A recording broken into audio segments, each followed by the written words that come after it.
Om Shri Sai Chapter 21. In this chapter, Hemant Pant relates the story of Vinayak Harishchandra Thakur, B.A., Anantrao Patankar of Pune, and a pleader from Pandharpur. All these stories are very interesting, which, if very carefully read and grasped, will lead the readers onto the spiritual path. Preliminary. It is a general rule that it is our good luck in the form of accumulation of merits of birth that enables us to seek the company of saints and benefit thereby. As an illustration of this rule, Hemant Pant gives his own instance. He was a resident magistrate of Bandra, a suburb of Mumbai, for many years. A famous Mohammedan saint named Pir Maulana was living there, and many Hindus, Parsis, and many others who followed different religions used to go to him and take his darshan. His mujawar, priest by name Yunus, pressed Hemant Pant many a times for going to see him, but for some or other reason he was not able to see him. After many years, his turn came and he was called to Shirdi, where he was permanently enrolled in Sai Baba's Darbar. Unfortunately, fellows who do not get such contact of saints, it is only the fortunate ones that get it. Institution of saints. There have been institution of saints in this world from time immemorial. Various saints appear, incarnate themselves in various places to carry out the mission allocated to them, but though they work in different places, they are as it were one. They work in unison under the common authority of the Almighty Lord and know fully well what each of them is doing in his place and supplement his work where necessary. An instance illustrating this is given below. Mr. Thakur. Mr. V.H.Thakur B.A. was a clerk in the revenue department, and he came once to a town named Vadgaon, near Belgaon, South Mysore country, along with a survey party. There he saw a Kanasare, Saint Appa, and bowed before him. The saint was explaining portions from the book Vichar Sagar of Nishchal Das to the audience. When Thakur was taking his leave to go, he said to him, "You should study this book, and if you do so, your desires will be fulfilled, and when you go to the north in the discharge of your duties in future, you will come across a great saint by your fortune, and then he will show you the future path and give rest to your mind and make you happy." Then he was transferred to Junnar, where he had to go by crossing Nane Ghat. This ghat was very steep and difficult, and no other conveyance other than a buffalo was of use in crossing it. So he had to take a buffalo ride through the ghat, which was much inconvenient to him. Thence he was transferred on promotion to Kalyan, and there he got acquainted with Nana Sahib Chandorkar. He heard much about Sai Baba from him and wished to see him. Next day, Nana Sahib had to go to Shirdi, and he asked Thakur to accompany him. He could not do so, as he had to attend the Thane civil court for a civil case. So Nana Sahib went alone. Thakur went to Thane, but there the case was postponed. Then he repented for not accompanying Nana Sahib. Still he left for Shirdi, and when he reached there, he found that Nana Sahib had left the place the previous day.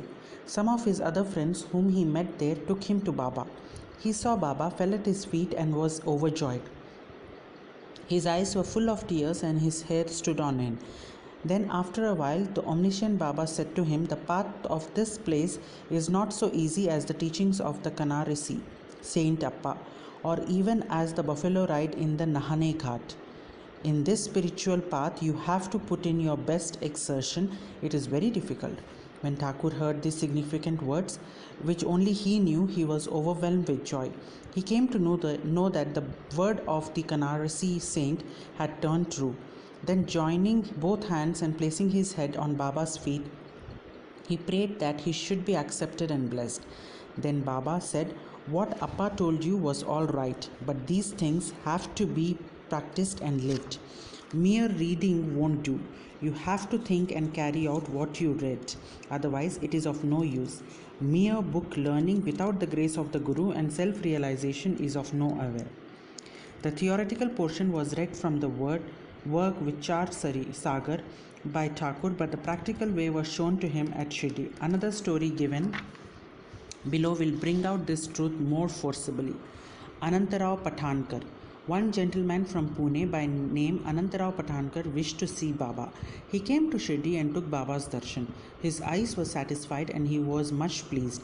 He fell at Baba's feet and after performing proper worship said to Baba, I have read a lot, studied Vedas, Vedantas and Upanishad and heard all the Puranas, but still I have not got any peace of mind, so I think all my readings was useless. Simple, ignorant, devout persons are better than myself. Unless the mind becomes calm, all book learnings is of no avail.